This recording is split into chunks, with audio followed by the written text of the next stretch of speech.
আজকে আমার চ্যানেলে প্রথমবার দক্ষিণ চব্বিশ পরগনা ক্যানিং থেকে আগত একটা শিল্পী গান করে শোনাবে। এই শিল্পীর একটা বিশেষ ট্যালেন্ট আছে, যেটা হলো গান করার আগে উনি খৈনি না খেলে গান করতে পারেন না।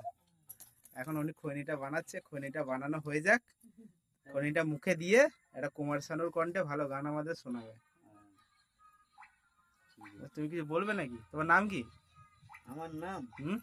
সিরাজ দৌলত, ও তারপরে মোল্লা। ও সিরাজ দৌল্লা আবার মোল্লা। বাড়ি কোথায়? বাড়ি ক্যানিং, দক্ষিণ চব্বিশ পরগনা ক্যানিং। গুড।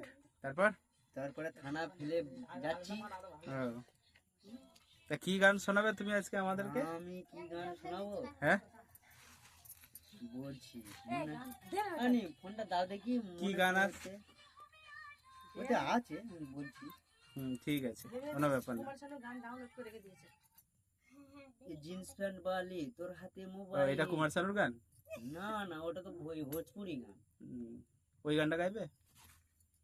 যেটা বলবে, আমার যেটা বলবে, আমি যেটা বলবো তোমার যেটা ভালো হবে তুমি সেটা গাইবে। গানগুলো শুধু ডাউনলোড করে রেখে দিয়েছে।